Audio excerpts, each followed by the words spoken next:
Metals and non metals, धातु और अधातु। Metals and non metals यानी आज हम पढ़ेंगे केमिस्ट्री का दूसरा चैप्टर। इससे पहले आप एसिड, बेस और साल्ट के बारे में पढ़े हैं। आज हम जो है मेटल्स और नॉन मेटल्स के बारे में पढ़ेंगे, यानी धातु और अधातु, उनकी प्रॉपर्टी, फिजिकल एंड केमिकल, यानी भौतिक गुण और रासायनिक गुण के बारे में पढ़ेंगे। सबसे पहले मेटल्स के बारे में जानते हैं कि धातुएं होती क्या हैं। मेटल्स का मतलब धातु की पहचान कैसे करेंगे। अगर हमारे पास मेटल्स और नॉन मेटल्स दोनों रखा हुआ है तो कैसे जानेंगे कि ये मेटल्स है, ये नॉन मेटल्स है। कभी कभी ऐसा होता है कि मेटल्स की कुछ क्वालिटी, पूरी नहीं, कुछ क्वालिटी नॉन मेटल्स में भी मिलती है, यानी धातुओं की कुछ विशेषता जो है वो अधातुओं में भी मिलता है। तो इसका मतलब ये नहीं कि वो अधातु हो जाएगा, ठीक, पूरी क्वालिटी मिलनी चाहिए। तो मेटल्स क्या होते हैं, धातुएं क्या होती हैं कि धातुओं में एक विशेष प्रकार की चमक होती है, यानी शाइनिंग होता है, ठीक। दूसरी पहचान क्या होती है कि धातु को जब आप हथौड़े से या किसी भारी भरकम चीज से जब उस पर चोट पहुंचाएंगे या उस पर मारेंगे तो वह टूटेगा नहीं, वो क्या होता है कि तार के रूप में या चादर के रूप में फैलता चला जाता है, ठीक। तो इससे क्या है कि उसमें अघातवर्धनीयता का गुण पाया जाता है, या जिसे हम तन्यता के नाम से जानते हैं। तो तन्यता का गुण पाया जाता है, एक विशेष प्रकार की चमक होती है। और तीसरी पहचान ये है इसमें कि धातुओं में जो होता है इलेक्ट्रॉन त्यागने का गुण पाया जाता है, यानी इलेक्ट्रॉन वो क्या करते हैं, दान करते हैं, ठीक। इसलिए इन पर हमेशा पॉजिटिव चार्ज होता है। और अधातु इसके एकदम अपोजिट होते हैं, विपरीत होते हैं। अधातुओं में कोई विशेष प्रकार की चमक नहीं होती है, इनमें भंगुरता का गुण पाया जाता है। इन्हें जब आप हथौड़े से पीटेंगे तो यह छोटे छोटे क्रिस्टलों में टूट जाता है, इसमें कोई विशेष प्रकार की चमक नहीं होती है। और तीसरी पहचान ये होती है कि ये जो होते हैं इलेक्ट्रॉन ग्रहण करते हैं, इलेक्ट्रॉन ग्रहण करने की वजह से इन पे निगेटिव चार्ज पाया जाता है। ये इनकी फिजिकल प्रॉपर्टी हो गई, ठीक। तो धातु और अधातु हो गया। अब इनकी केमिकल प्रॉपर्टी क्या होती है, ठीक। जैसे हमने पढ़ा कि सोडियम, तो सोडियम पे जो है पॉजिटिव चार्ज होता है, इसका मतलब उसने इलेक्ट्रॉन को क्या किया, दान किया, ग्रहण नहीं किया। दान कौन करता है, डोनेट कौन करेगा, जिनके पास उस चीज की संख्या ज्यादा होगी। भाई अगर किसी के पास पैसा है तभी तो वो दान करेगा, यानी उसके पास पहले से पॉजिटिव है, वो पॉजिटिव है, प्लस है, उसके पास ज्यादा है, तभी वो दान करता है। और निगेटिव चार्ज किस पे रहता है, जो ग्रहण करता है। जैसे आप किसी से पैसा उधार लिए तो आपके पास क्या हो गया, माइनस हो गया अब ना, क्योंकि आपके पास तो धन था नहीं। आप किसी से कर्ज लिए तो उस कर्ज को चुकाएंगे तो आप किस पे चले गए, निगेटिव पे चले गए। इसलिए नॉन मेटल अधातुएं जो होती हैं वो निगेटिव चार्ज देती हैं, यानी ऋणात्मक आवेश देते हैं। और जो धातुएं होती हैं वो पॉजिटिव चार्ज देती हैं, यानी धन आवेश देते हैं। इसके बाद धातुओं की ज्यादातर धातुएं जो होती हैं वो ठोस अवस्था में पाई जाती हैं, किसको छोड़कर, सोडियम को छोड़कर। सोडियम हो गया, लिथियम हो गया, इन चीजों को छोड़कर, यानी इस मेटल्स को छोड़कर। क्यों, क्योंकि ये लिक्विड फॉर्म में पाए जाते हैं, यानी द्रव अवस्था में ये पाई जाती हैं। इसी तरह से जब हम नॉन मेटल में जाते हैं, अधातुओं में, उसमें ठोस और गैस दोनों अवस्थाओं में अधिकतर अधातुएं पाई जाती हैं, लेकिन ब्रोमीन को छोड़कर। ब्रोमीन जो होता है वो लिक्विड फॉर्म में पाया जाता है, यानी द्रव अवस्था में पाया जाता है। इसी तरह से मरकरी Hg भी होता है, वो भी लिक्विड फॉर्म में पाया जाता है। तो आज केमिकल प्रॉपर्टी पढ़ेंगे कि धातुएं जो होती हैं वो किसी से क्रिया करती हैं, यानी रिएक्ट करती हैं, तो क्या कंपाउंड बनता है या कौन से यौगिक बनाते हैं। तो first number, when metals are heated in air they react with oxygen and form metal oxide, यानी जब कोई धातु को हम वायु की उपस्थिति में हीट करते हैं, गर्म करते हैं या उष्मा देते हैं, दे react with oxygen and form metal oxide, तो ऑक्सीजन से जब क्रिया करता है तो वो मेटल्स ऑक्साइड बनाता है, यानी धात्विक ऑक्साइड बनाता है। जैसे सोडियम ऑक्सीजन से रिएक्ट करेगा तो सोडियम ऑक्साइड बनेगा। Sodium plus oxygen gives that sodium oxide. Potassium oxygen से रिएक्ट कर रहा है, पोटेशियम ऑक्साइड बना रहा है, यानी 4K + O2 gives that 2K2O।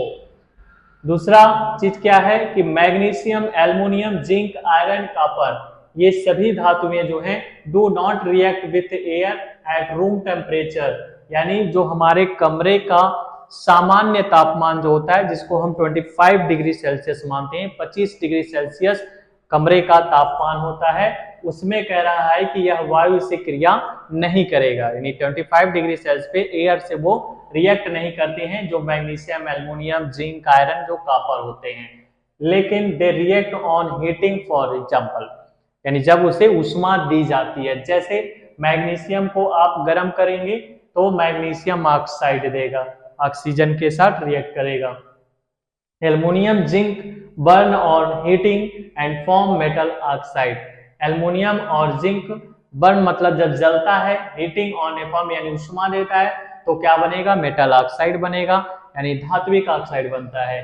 जैसे एल्युमिनियम यानी 4Al + 3O2 gives that 2Al2O3, और जिंक का एग्जांपल है 2Zn + O2 गिव्स 2ZnO। इसी तरह से आयरन और कॉपर यानी लोहा और कॉपर जो है do not burn on heating in air, वायु की अनुपस्थिति में ये क्या करता है? जलता है या ऊष्मा देता है, तो but they react on heating, तो यह क्रिया करेगा ऊष्मा से यानी गर्म करने पर, तो मेटल ऑक्साइड बनाएगा। जैसे 3Fe + 2O2 gives that Fe3O4, 2Cu + O2 gives that 2Cu, यानी आयरन ऑक्सीजन से क्रिया करके आयरन ऑक्साइड बनाता है, कॉपर ऑक्सीजन से क्रिया करके कॉपर ऑक्साइड बनाता है। एक चीज और ध्यान देंगे, this shows that the reactivity for metals decrease in the order, यानी धातुओं की सक्रियता के घटते क्रम को, जैसे पोटेशियम की रिएक्टिविटी सबसे ज्यादा होती है, यानी पोटेशियम जो होता है अधिक क्रियाशील धातु है, तो उससे कम सोडियम का, फिर उससे कम मैग्नीशियम का, फिर एल्युमिनियम का, जिंक का, आयरन का, फिर कॉपर का, इसी तरह से इसकी सक्रियता घटती चली जाती है। फिर जब हम वाटर से रिएक्ट कराएंगे, यानी धातुओं की क्रिया जब वाटर से होती है यानी जल से कराई जाती है, तो metal react with water to produced metal hydroxide and hydrogen gas. धातुएं जल से क्रिया करके धात्विक हाइड्रोक्साइड बनाती हैं और हाइड्रोजन गैस को मुक्त करती हैं। जैसे 2Na + 2H2O gives that 2NaOH + H2। Sodium जल से क्रिया किया, कास्टिक सोडा बनाया, सोडियम हाइड्रोक्साइड, और हाइड्रोजन गैस को रिड्यूस किया। मैग्नीशियम Mg + H2O, यहाँ पर ध्यान देंगे कि जो मैग्नीशियम मेटल्स होता है, मैग्नीशियम धातु जो होता है, वो ठंडे पानी से नहीं रिएक्ट करता है, यानी ठंडे पानी से अब क्रिया नहीं करता है, वो किससे करेगा? गर्म पानी से क्रिया करेगा, तो मैग्नीशियम हाइड्रोक्साइड बनाएगा और हाइड्रोजन गैस को रिड्यूस करेगा यानी मुक्त करेगा। इसी तरह से जो एल्युमिनियम मेटल्स होता है, एल्युमिनियम धातु जो होता है, वो क्या करेगा? वो न ठंडे पानी से न गर्म पानी से, वो सीधे पानी के भाप से, स्ट्रीम से क्रिया करेगा, रिएक्ट करेगा, तो एल्युमिनियम ऑक्साइड और हाइड्रोजन गैस बनाएगा। Reaction of metals with dilute acid, यानी जब डाइल्यूट अम्लों से अब क्रिया करेगा धातु, तो क्या बनाएगा? मैनी मेटल्स रिएक्ट, अत्यधिक धातुएं जो होती हैं विथ डाइल्यूट एसिड यानी तनु अम्लों से अब क्रिया करके हाइड्रोजन गैस मुक्त करती हैं, और मेटल साल्ट यानी धात्विक लवण बनाते हैं। जैसे मैग्नीशियम HCl से क्रिया करेगा तो MgCl2 बनेगा, हाइड्रोजन गैस रिड्यूस करेगा। जिंक सल्फ्यूरिक अम्ल से क्रिया करके जिंक सल्फेट बनाएगा। मैग्नीशियम नाइट्रिक अम्ल से क्रिया करके मैग्नीशियम नाइट्रेट बनाएगा। मैग्नीज नाइट्रिक अम्ल से क्रिया करेगा तो मैग्नीज नाइट्रेट बनाएगा। ठीक इस तरह से हाइड्रोजन गैस रिड्यूस करते हैं। उसके बाद एक्वारेजिया क्या होता है? Aqua regia is a freshly produced mixture of concentrated HCl and concentrated nitric acid in the ratio of 3:1। जब HCl यानी हाइड्रोक्लोरिक अम्ल और HNO3 यानी नाइट्रिक अम्ल को जब 3:1 के अनुपात में मिलाया जाता है, तो उससे जो मिक्सचर प्राप्त होता है, मिश्रण प्राप्त होता है, उसी को हम एक्वारेजिया कहते हैं। Reaction of metal with salt solution, यानी लवण के विलयन से जब धातु अभिक्रिया करेगा तो क्या बनेगा, more reactivity metals displaces a less reactive metal from its salt solution. जैसे जिंक कॉपर सल्फेट से क्रिया करके कॉपर को रिड्यूस करेगा एंड जिंक सल्फेट बनाएगा। द रिएक्टिविटी सीरीज क्या होता है, यानी धातुओं की क्रियाशीलता का बढ़ता क्रम या घटता क्रम। जब हम धातुओं की क्रियाशीलता की बात करते हैं तो सक्रियता श्रेणी एक बनाई गई है, सीरीज बनाया गया है, जिसमें हाइड्रोजन से ऊपर वाले जो मेटल्स हैं, एलिमेंट हैं, उनकी सक्रियता सबसे ज्यादा होती है।